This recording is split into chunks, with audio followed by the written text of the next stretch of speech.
Hi, I'm Richard Blanco, and it's my pleasure to share this poem of mine with you.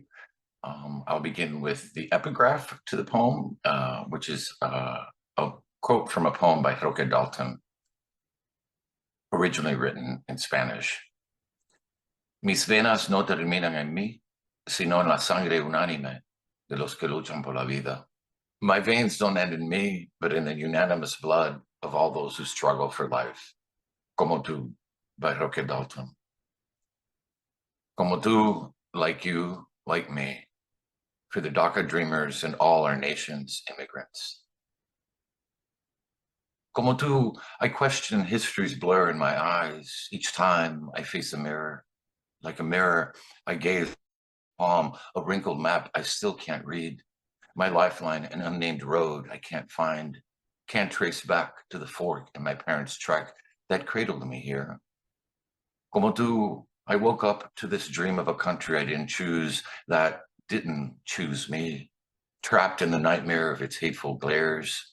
Como tú, I'm also from the lakes and farms, waterfalls and prairies of another country I can't fully claim either. Como tú, I'm either a mirage living among these faces and streets that raised me here, or I'm nothing, a memory forgotten by all I was taken from and can't return to again. Like memory, at times I wish I could erase the music of my name in Spanish. At times I cherish it and despise my other syllables clashing in English. Como tú, I want to speak of myself in two languages at once. Despite my tongues, no word defines me. Like words, I read my footprints, like my past, erased by waves of circumstance. My future uncertain as wind, like wind, como tú, I carry songs, howls, whispers, thunders, growl. Like thunder, I'm a foreign-born cloud that's drifted here. I'm lightning and the balm of rain, como tú. Our blood rains for the dirty thirst of this land, like thirst, like hunger. We ache with the need to save ourselves and our country from itself. The original inspiration for this poem, I arrived in the United States when I was 45 days old, Cuban exile parents. And of course, we have special immigration status. But during the whole crisis of the DACA Dreamers, when they were going to expire their stay here, I started thinking, oh my gosh, what if that would have happened to me? I mean, I've been to Cuba and whatnot, but the idea of just having to go back to, well, having to go to live in Cuba, which is a country I really didn't know. Um, Again, I got here when I was 45 days old, started me thinking about the DACA dreamers. And so this is a poem essentially of camaraderie, of sort of a hand reaching out to say, I can feel what you're feeling. I can feel like you. I have empathy. There's which is one of the things that a poem can do so well, right?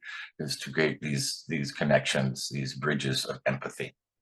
And I was thinking about how, um, you know, I don't know, like, there's this whole idea that immigrants are not patriotic in some ways, and we're like more patriotic than anyone else. And I think the idea of saving a country from itself is that we remind our the United States, like what it is that you promised the world. What is this great social experiment? So I needed to drive it home there at the very end.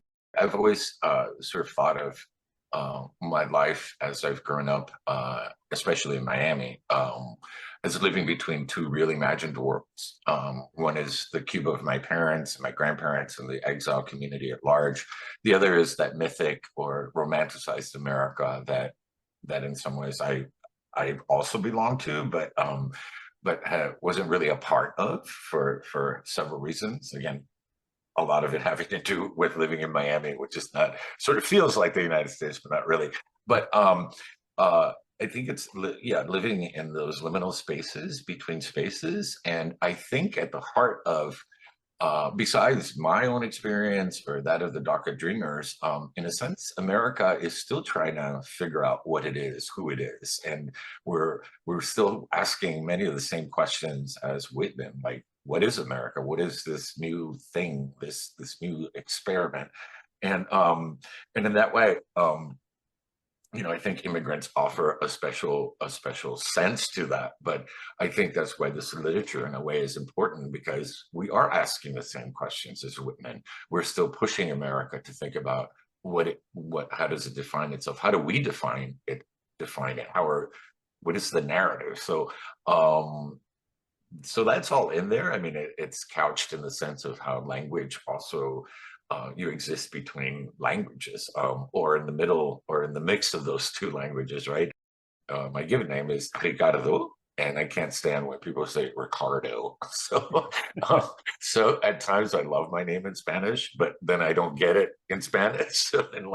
So then I hate it, and then that's why I've sort of not renamed myself legally, but it's also Richard has a different quality to it. It has some sound to it in Spanish. I mean, in English. So all that's kind of mixed in there, but it's the trope of language, the trope of how one sees oneself through language, and how those are two different identities, right? And also in between those languages, how we see ourselves, which is maybe yet a third identity. Like I said, I didn't choose to come to the United States, right? And I often wonder, whenever I visit Cuba, I often wonder,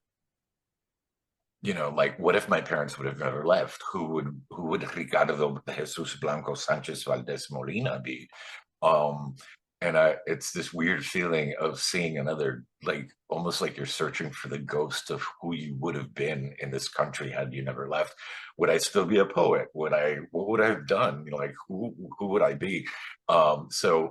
It's always something in my mind, especially as one gets older, when you start realizing, okay, I haven't plotted everything, right? There are certain circumstances that you're born into, a story you're born into, like I said.